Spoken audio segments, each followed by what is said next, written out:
자, 계속 공부를 합니다. 소그룹 모임의 특성에 대해서 한번 보겠습니다. 소그룹 모임을 할 때 가장 중요한 것이 아까 하나님께 예배하는 것, 그것을 위해서 성경 공부라고 그랬는데, 이 성경을 제대로 공부해야 되는 게 왜 중요한가 하면요, 사두개인들이 예수님께 와서 부활이 없다는 것을 자기네들의 주장을 관철시키기 위해서 예수님께 와서 7명의 아들이 있었는데, 제일 마지하고 결혼했다가 죽고 둘째 아들하고 결혼하고 셋째 아들, 넷째, 일곱째 아들 결혼했는데 하늘나라에 가면 누구의 아내가 됩니까? 이렇게 물었을 때 예수님은 너희가 성경도 하나님도 오해함으로 미혹되었도다 하는 그 말씀이 있습니다. 이 오해라는 말, misunderstanding이죠. 오해, understanding의 반대 misunderstanding. 이 오해라는 말과 이 미혹이라는 말이 헬라어로 똑같습니다. 이 플라나오라는 말을 오해하였으므로 미혹되었다. 오해를 하게 되면 미혹을 받을 수밖에 없어요. 하나님의 말씀을 제대로 이해하지 못하면 죽을까 하노라? 누구의 미혹이었습니까? 사탄의 미혹이었는데 하와가 넘어갔죠. 죽을까 하노라? 죽지 않는다. 몸이 죽지 않는 걸 말하죠. 하나님과 관계가 단절되는 걸 모르고 그 오해함으로 미혹되는 거죠. 우리가 신천지에 빠지고 이단에 빠지고 많은 것에 빠지게 되는 이유가 성경을 한 구절을 제대로 잘 이해하지 못하고 문맥 속에 이해를 하지 못하고, 좀 더 넓은 문맥, 성경 전체에서 그 한 구절을 이해하거나 소화해낼 수 있는 능력이 안 되면, 그래서 우리가 한 권을 공부해야 됩니다. 한 권을 차례대로 쭉 다 공부해야 그 한 권 속에 들어있는 어떤 한 구절이 어떤 의미가 있는지를 잘 이해해서 이해를 해야만 미혹이 안 됩니다. 이해를 못하고 오해를 해버리면 당장에 미혹됩니다. 요한일서 3장 9절 하나님께로서 난 자들은 죄를 짓지 아니하나니 하나님의 씨가 그 속에 있습니다. 이 말씀을 그 한 구절만 딱 보면 하나님께로 난 자는 죄를 안 짓는다 그러는데 나는 죄 있는데 당신 죄 있습니까 없습니까? 죄 있습니다. 이러면 보십시오. 여기 죄, 하나님의 씨가 당신에게 없기 때문에, 성령이 없기 때문에 당신이 죄를 짓는 겁니다. 그러니까 우리를 따라와야 됩니다 하면서 따라 끌고 가는 데가 구원파입니다. 구원파는 그 한 구절을 사람들이 제대로 이해하지 못하는 것을 빌미로 삼아서 미혹을 하는 거죠. 그러니까 이단들이 대부분이 한 구절을 딱 치고 들어와서 그 구절에 근거해서 쫙 날개를 자기 나름대로 주장을 펼쳐가기 때문에 그 구절을 미혹되는 그 구절을 딱 오해하지 말고 이해를 해버리면 그 이단에 빠지지 않게 되는 거죠. 요한일서 3장 9절은 요한일서 1장 9절의 문맥에 같이 있는 거죠. 우리가 만일 우리 죄를 자백하면 저는 미쁘시고 의로우사 우리 죄를 사하시면 모든 불의에서 우리를 깨끗게 하실 것이요. 주기도를 해야 되지 않습니까? 주님이 가르치는 기도. 그런데 이 구원파에는 주기도 안 합니다. 왜? 우리 죄가 다 용서됐는데 죄가 용서되고 하나님의 씨가 성령 우리 속에 있기 때문에 우리 의인이 되었어. 더 이상 죄와는 상관없는 사람들이 되었다. 이렇게 가르쳐 가는데 참 기가 막힌 가르침이죠. 하나님 앞에 나갈 때는 우리는 언제나 죄인입니다. 언제나 죄인. 우리 입장에서 주여 죄를 용서해, 죄가 이 죄인을 용서해 주심을 감사합니다 하면서 죄를 인정을 하는 자세로 가야 됩니다. 그러나 사탄이 우리를 정죄하거나 사탄이 우리를 고발하거나 사탄이 우리에게 깝족될 때는 아니다, 나는 의인이야, 너는 더 이상 나에게 정죄할 그게 전혀 없어, 나는 너에게 대해서 네가 만약에 남편이었고 내가 너의 신부였다면 나는 너에게서 죽어버렸어, 넌 끝났어. 그리고 나는 예수님의 종으로, 의의 종으로 새로 태어났어. 그러니까 너는 더 이상 내한테 어떤 능력도 힘도 없어. 그렇게 사탄 앞에 딱 말할 때는 의인이야 하면서 딱 내밀어야 되는 거죠. 의인이다. 어떨 때 의인이고 어떨 때 죄인이고 어떨 때 긍휼을 적용해야 되고 어떨 때 진리를 적용해야 될지를 잘 분별하지 못하면 거꾸로 되면 심각한 문제죠. 하나님 앞에 가서 하나님 저 의인 왔습니다, 의인에게 복을 주십시오 하면서 교회 예배당 제일 앞에 와서 막 하나님 의인 왔습니다, 의인을 사랑해 주십시오 이렇게 말하면 하나님 뭐라 그러겠습니까? 네 자신을 알라 그렇게 말씀하실지 모르겠습니다만 어쨌든 그 어떤 상황에서 의인이고 어떤 상황에서 죄인인지를 잘 헤아려서 분별해서 이해를 해서 가지 않으면 심각한 문제가 되는 거죠. 자기가 만약 범죄하지 아니하였다면 하나님을 속이는 것이요 거짓말하는 자로 만드는 것이다. 이게 요한일서 1장 10절에 있는 말씀입니다. 그런 문맥이 같이 있는데 3장에 들어있는 말씀이 죄를 짓지 않는다는 말은 무슨 말인가 하면 의도적으로 계속해서 죄에 머무른다 그런 말이에요. 의도적으로 계속해서 죄를 짓는 것, 죄에 머무르는 것, 죄를 즐거워하는 것, 거기에 머무를 수 없다. 왜? 하나님의 성령이 그 속에 있기 때문에. 이런 의미죠. 그런데 그것을 그냥 문자적으로 겉으로 드러난 그런 식으로 그 한 구절만 다 핀셋으로 끄집어내가지고 잘못 오해하면 미혹되가 다 끌려갑니다. 그리고 구원파로도 많이 갔죠.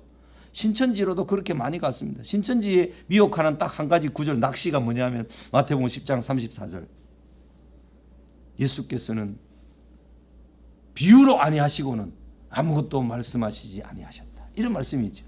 그럼 성경 말씀은 다 비유다는 거죠. 사건도 비유고 역사도 비유고 뭐든 다 비유라는 거죠. 그 비유라는 것은 그런 의미가 아니죠.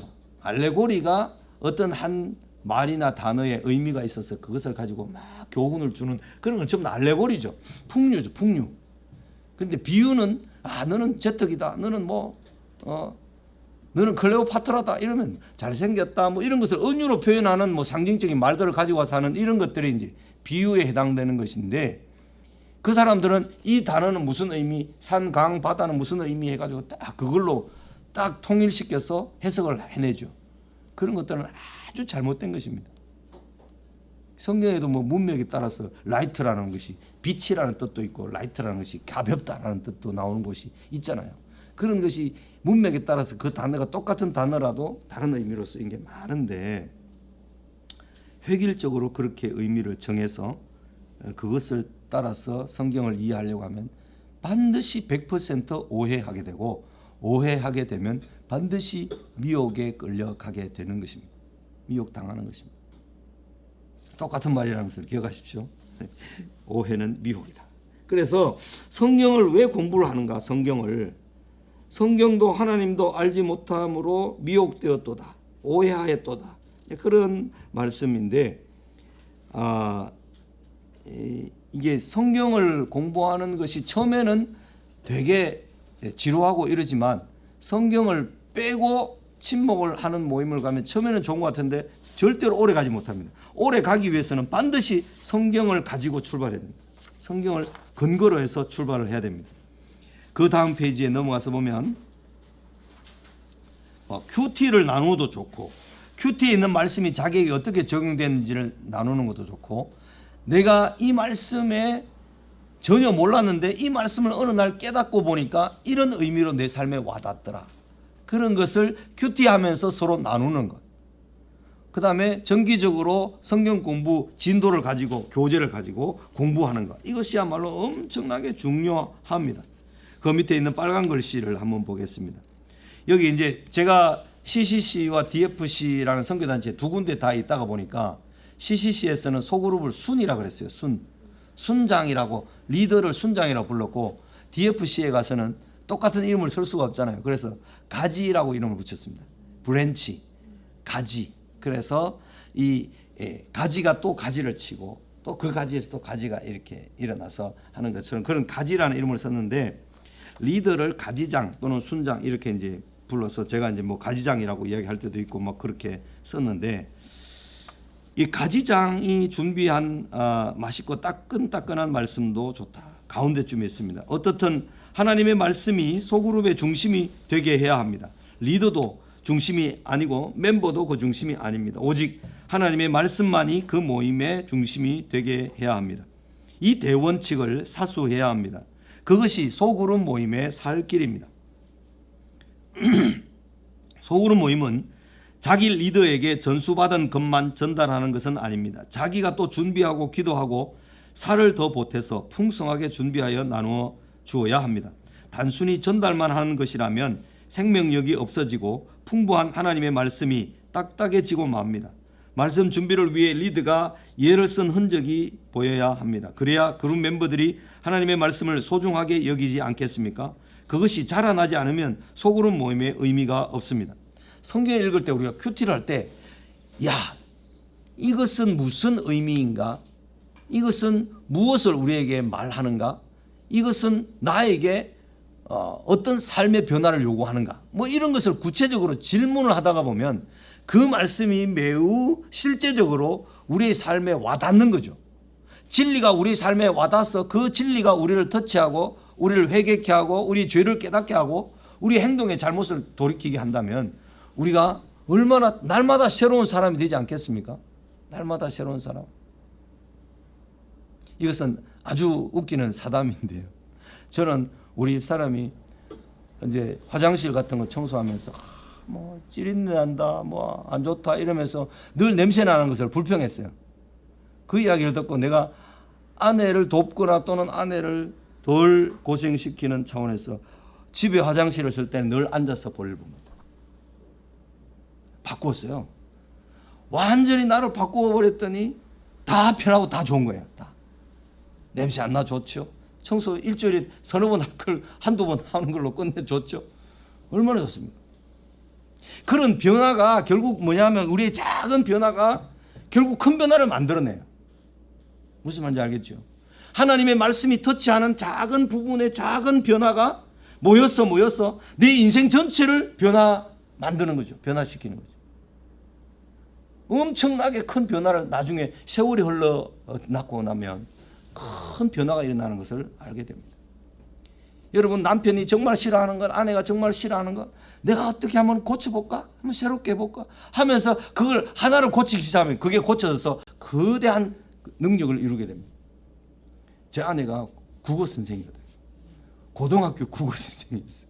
국어 선생이었는데 제가 설교를 하면 설교에 대해서 이렇게 야당 입장이 되어서 여당 입장이 아니라 야당 입장이 돼서 카멘트를 많이 해줍니다. 카멘트가 이제 주로 주어하고 서술어가 호응이 되는지 안 되는지 이런 것들.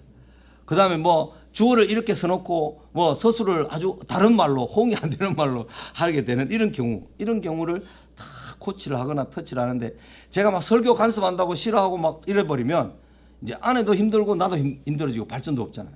근데 아내가 그걸 터치할 때마다 그래 또 하지 기분 나쁘지만 또 받고 하면서 지금은 글을 쓰면서나 말을 하면서 그게 많이 교정되어 있습니다.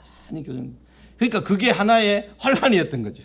환란은 인내를 낳고 인내는 연단을 낳아서 이제 말이나 글에나 이렇게 구분이 잘 되고 분명해질 수 있는 그런 많이 그게 세련됐던 거죠. 지금에 의하면 그게 이제 아내의 그 어떤 변화에 대한 필요들을 요구를 하고 있을 때 내가 그것을 기꺼이 수용해서 어떤 것을 해버리면 엄청난 발전과 변화를 이룰 수가 있습니다. 그것을 우리는 소그룹에서 나눔을 통해서 어려운 것, 또 대화가 잘 안 되는 것, 부부간에 가까운 가족 간에 대화가 잘 안 되는 것, 막히는 것 이런 것들을 서로 이야기해서 왜 안 될까? 무엇이 문제일까? 뭐 그렇게 서로 대화를 하다가 보면 기도하고 말씀을 통해서 하나님의 뜻을 알아가고 하다가 보면 결국은 내가 변하는 것부터 출발해야 되는구나. 네가 변하기를 기다리지 말고 내가 변하는 것부터 시작해보자. 이러면 그게 다 되는 거죠. 다 이루어지는 거죠. 큰 변화를 만들어낼 수 있습니다.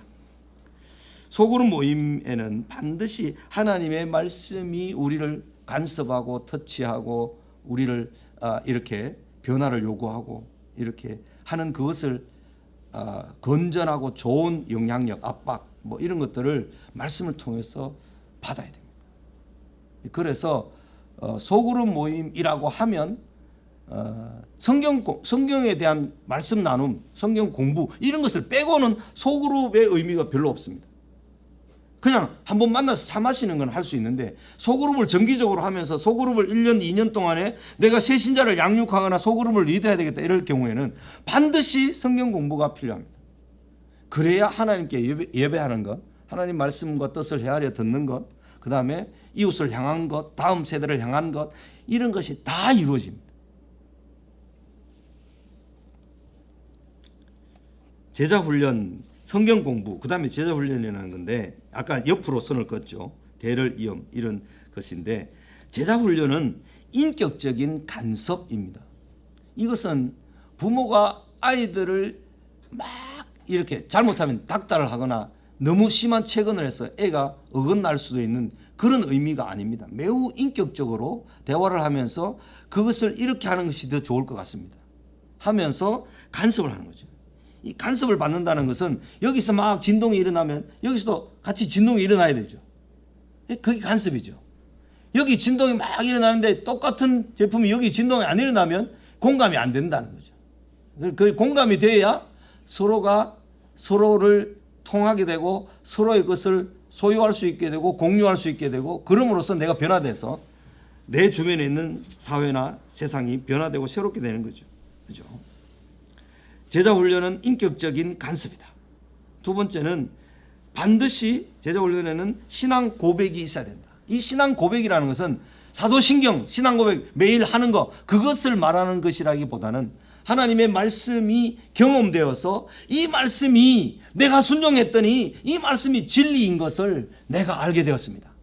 그 말씀에 대한 경험을 나눌 수 있는 것, 이런 것이 이제 하나의 말씀을 중심으로 해서 내 삶이 변화되어가는 과정들을 나눌 수 있는 이런 것을 여기서 말하는 신앙 고백이라는 거예요.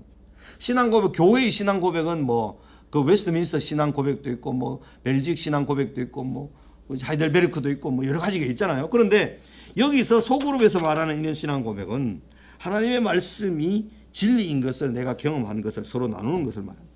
그 다음에 위로, 그 다음에 격려, 도전, 이거 간섭과 관련되어 있는 이야기죠. 그 다음에 모범. 리더가 말을 하는 데 있어서 막 사람을 늘 신경질 나게 하고 화나게 만들고 또는 막 사람을 긁고 막 괴롭히는 그런 말을 하게 되면 그 모임이 전체가 피곤해지는 거죠. 그런 분위기를 조금이라도 느끼면 리더는 그런 느낌을 받았느냐 하는 소리를 들으면 바로 피드백해서 내가 말하는데 조사 하나를 조심해야 되고, 이제 이런까지 바뀌어야 되는 거죠. 저는요, 국어 선생님과 늘 살잖아요. 도자를 잘못 쓰면 큰일 나요. 도자를 잘못 쓰면. 그것도 못하니 이렇게 되면 못하는 것을 도자를 들여서 하면 모든 것을 못하는 것이 돼버린 거죠. 예? 잘할 때 칭찬할 때 야 이것도 잘하네? 이래 돼야 되죠. 도자를 잘못 쓰면 큰일 나요. 는자를 잘못 써도 좀 이상해요. 는자는 내가 우리 아이를 키우고 있을 때 우리 조카가 왔는데 이 조카는 밥을 너무 안 먹어서 엄마가 너무 걱정거리고 막 애를 막 닥달해서 밥을 먹이려고 하는 그런 집안. 그리고 우리 집에 같이 밥을 먹는데 우리 집에 애가 밥을 너무 잘 먹으니까 그 엄마가 우리 조카인 우리 딸한테 이야기하기를 주은이는 참 잘 먹네. 그걸 말했어요. 는자는 비교를 하는 거예요. 주은이는 잘 먹는데 다경이는 안 먹는다. 이런 말이거든. 그러니까 얘가 숟가락을 딱 놓고 그 말 한마디 는자 한마디 듣고 딱 놓고 나 밥 안 먹어 이러면서 딱 나가. 그러니까요, 그런 말에 대해서 둔감한 사람이 있고 민감한 사람이 있는데 그 애가 뭐 조사를 배우고 뭐 문법을 다 배우가 그걸 알겠습니까? 우리가 말을 쓰다가 보면 그 말의 뉘앙스에 조사 한마디가 엄청나게 중요한 의미를 가지고 있거든요. 그런 말을 조심스럽게 잘 관리하지 않으면 우리는 늘 내뱉는 말이 뭐 도자를 함부로 써가 남을 막 정죄한다든지 막 남의 인격을 싸그리 막 무시한다든지, 는자를 써서 막 비교해서 옆에 있는 사람은 잘한다고 치고 옆에 있는 사람은 아주 무시되는 그런 이야기를 해버린다면 심각한 문제가 되겠죠. 그죠? 그래서 우리는 말에 있어서나 모든 행동에 있어서 리더가 막 모임을 소그룹 리더가 모임에 제일 늦게 항상 나타난다. 이러면 심각한 문제가 되겠죠. 제일 지각을 많이 한다. 이러면 안 되죠.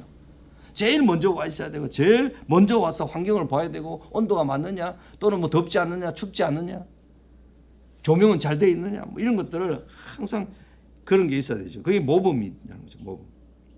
그 다음에 하나님 말씀을 알고 배우고 듣곤 하면 순종과 변화가 있어야 돼요. 순종과 변화. 그죠?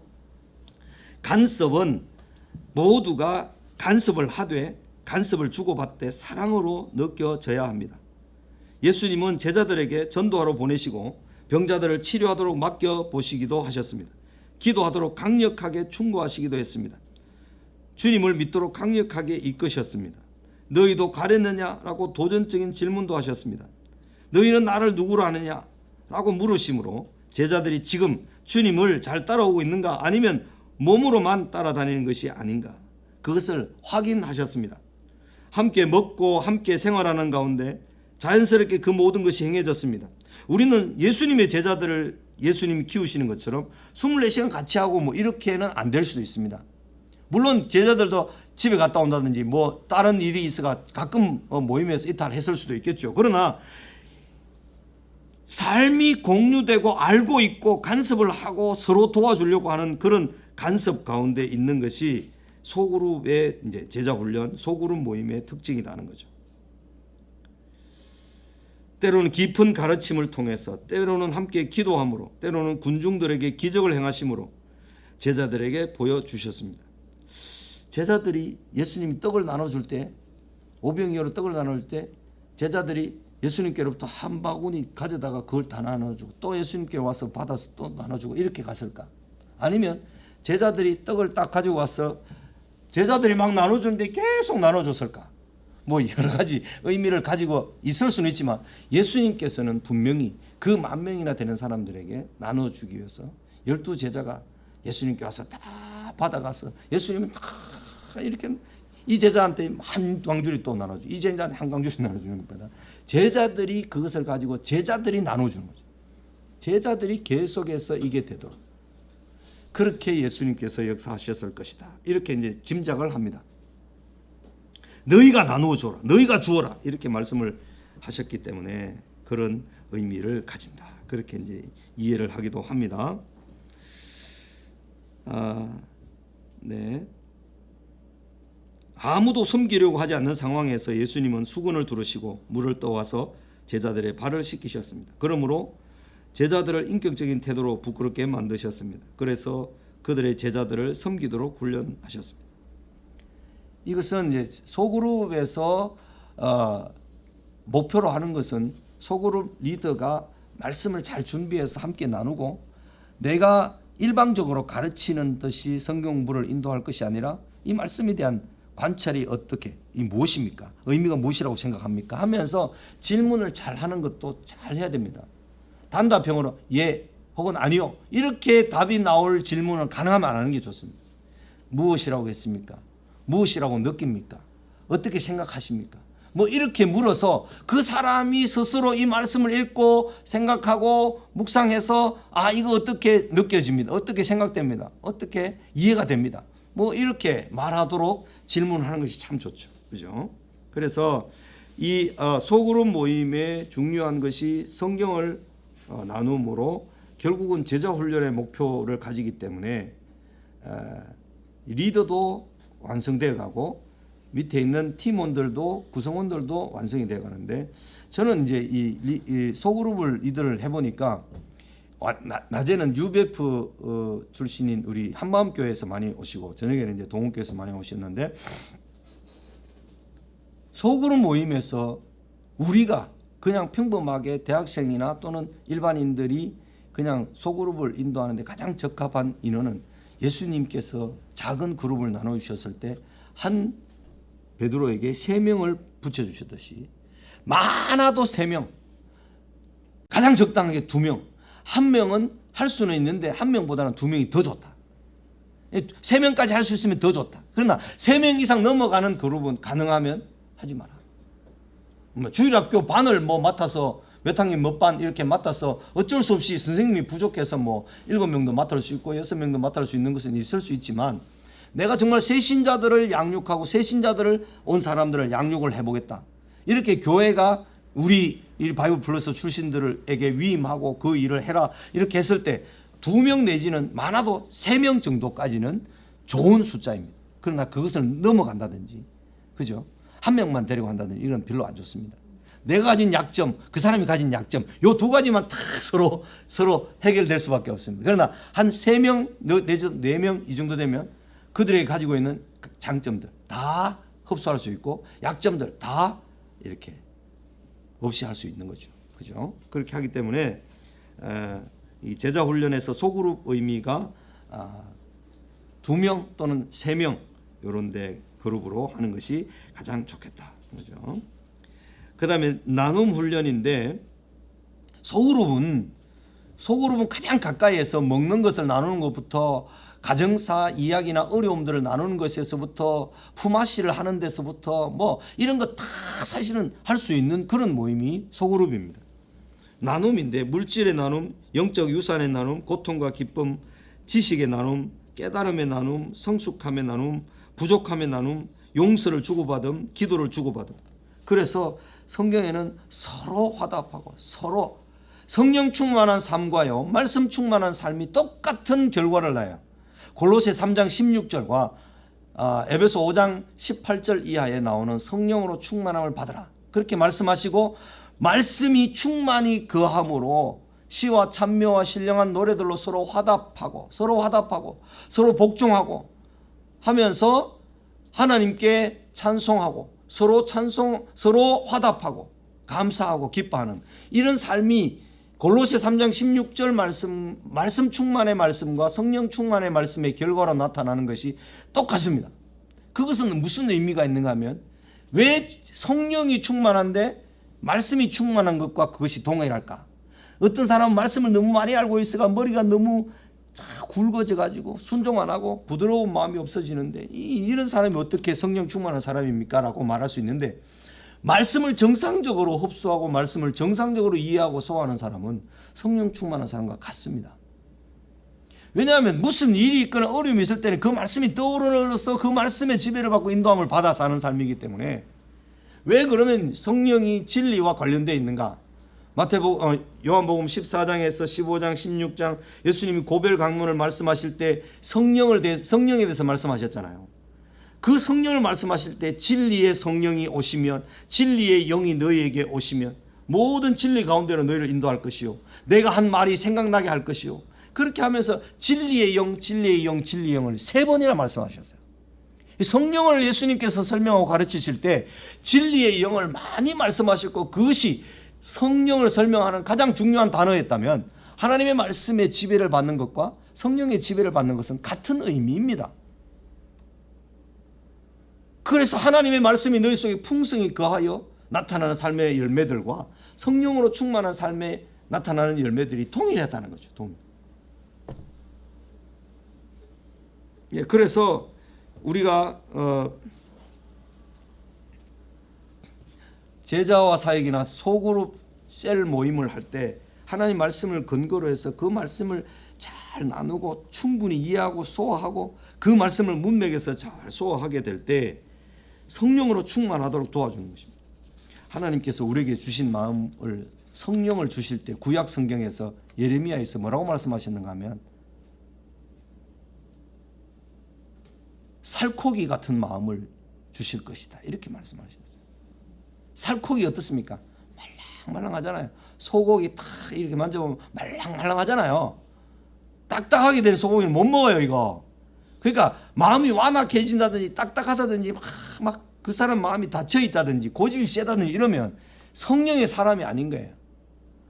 말씀의 사람이 마음이 막 딱딱해지고 말씀을 많은 것 아는 것 같은데 딱딱해진다면 이것은 성령의 사람이 아니에요. 그 말씀을 제대로 이해하고 말씀을 소화해서 가지고 있지 못한 것이 되죠. 하나님의 말씀을 제대로 이해한다면 많이 가지고 있을수록 그 사람의 마음이 부드러워집니다.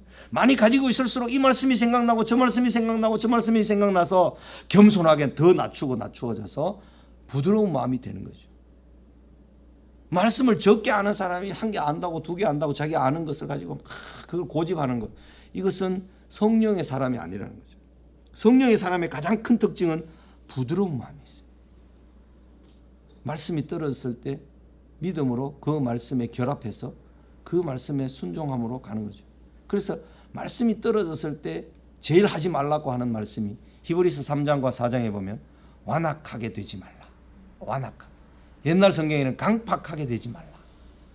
그게 가장 말씀이 전달될 때 강팍한 마음이 되지 마라. 완악한 마음이 되지 마라. 믿음을 말씀에다가 결합해라. 부드러운 마음으로 말씀을 먹어라. 이걸 항상 기억해야 됩니다. 말씀을 들을 때마다, 그죠? 읽을 때마다. 그래서 이런 나눔 훈련에서는 여러 가지 모든 것이 다 나눔에 들어갑니다. 소그룹에서 그것이 다 나누어져야 됩니다. 어떤 사람은 나누지 못하거나 또는 자기 마음을 열지 못하는 사람이 있습니다. 너무 억지로 문을 막 부수고 막 강제적으로 열려고 하지 마십시오. 왜 너는 니를 오픈하지 않냐 하면서 막 그렇게 윽박 지르듯이 말하면 절대로 안 됩니다. 소그룹에서는 무슨 어려움이 있냐 한두 번 묻다가 그 사람이 말 안 하면 그러면 다음에 하자, 안 그러면 개인적으로 하자, 뭐 이렇게 해서 미루든지 해서 그 사람을 존중해야 됩니다. 그런데 내가 많이 나누고 다른 사람이 많이 나누는 것을 보면 그 사람도 나중에 자기 이야기를 하다 보면 자기 이야기를 내놓고 점점 오픈하게 되다 보면 그 사람의 마음이 더 넓어지고 더 평안이 주어지고 더 위로가 주어지고 그렇게 되는 거죠. 나눔에는 주고 받을 수 있는 상호 교통이 매우 중요합니다. 리더가 나눔에서 작은 사탕 하나, 초콜릿 하나라도 늘 준비하면 거기에 구성원들은 나도 초콜릿 하나 준비해 가야 되겠다, 나도 사탕 하나 준비해야 되겠다 하는 마음으로 다 참여하게 되는 거죠. 그러다 보면 더 풍성해지고 충만해지는 거죠. 그러니까 그런 게 다 리더들의 어떤 자세나 태도에 관련되어 있기 때문에 그것은 곧 내가 소그룹을 인도하는 그 멤버들에게 엄청난 영향력을 지금 가지고 그들에게 영향력을 주고 있는 것이 됩니다. 내가 늘 지각하면 그 사람들도 나중에 늘 지각하게 됩니다. 이런 특성을 우리 자라면서 많이 봤습니다. 아버지가 술고래여서 날 집에 오면 주사가 심해서 막 술을 싫고 막 술이 막 원수처럼 느껴진 사람이 나중에 자기도 모르게 술고래가 되어 있는 것을 많이 보죠. 자녀들에게 그런 게 있습니다. 그런데 그런 게 물려받은 습관, 물려받은 어떤 태도들 이런 것들이 자기도 모르게 자기 몸에 배어서 자기를 괴롭히는 것으로 역할을 합니다. 그래서 리더로 역할을 하는 데 있어서 정말 모범이 되는 것, 부드러운 마음을 가지는 것, 애정을 가지는 것, 참된 사랑으로 접근하는 말을 조심하는 것 이런 것들이 다 이제 우리 다음 세대에 우리 뒤에 오는 사람들에게 영향을 미치고 결정적인 역할을 하게 된다는 것입니다. 여기 이 3번 나눔 훈련 여기까지 해서 저녁 시간은 좀 마쳐야 되겠습니다. 그렇게 이제 큰 모임과 작은 모임에서의 어떤 역할 분담이라는 게 분명히 있습니다. 큰 모임의 역할, 작은 모임의 역할, 작은 모임에서의 어떤 내용, 큰 모임에서의 내용 이게 분명히 구분되는데 큰 모임에서만이 아니라 작은 모임이 되어서 그 작은 모임을 통해서 어떤 강력한 에너지를 얻도록 우리가 바이블 플러스 한 분들이 먼저 그 일에 자원하는 마음으로 잘 준비되었으면 좋겠습니다. 밤에 배고프고 졸리고 피곤한 가운데 10시 반까지 늦게까지 공부를 하게 된 것 감사합니다. 여러분들의 이런 수고와 헌신이 하늘나라를 위한 것임을 저는 믿습니다. 하나님께서 기뻐하실 줄로 믿고요. 또 여러분들이 이렇게 학습하고 훈련하고 교육받은 모든 것들이 또 나중에 선하게 또 아름답게 흘러가게 될 줄로 믿습니다. 그래서 이단으로 빠지게 될 사람을 건져내고 또 딱딱한 가운데 괴로워하고 고통스러움 중에 있는 성도들 가운데 처음 믿는 사람들 가운데 그들을 잘 인도해서 교회를 윤택하게 교회를 복되게 화평하고 은혜가 넘치는 그런 교회로 우리가 만들어갈 책임이 있는 줄로 믿습니다. 기도하겠습니다. 하나님 아버지 감사합니다. 우리를 부르셔서 영원한 생명의 복을 주신 것 감사합니다.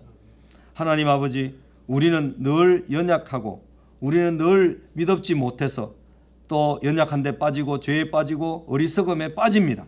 그러나 주께서 마녀보다 크신 주께서 무한한 지혜를 가지고 계신 주님께서 우리를 따라오라고 말씀하시면서 우리의 손을 붙들고 가시는 것을 감사합니다.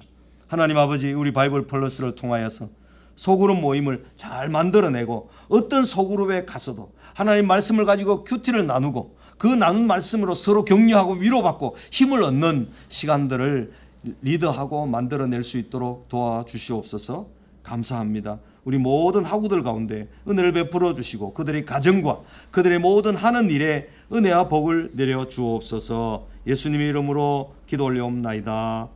아멘.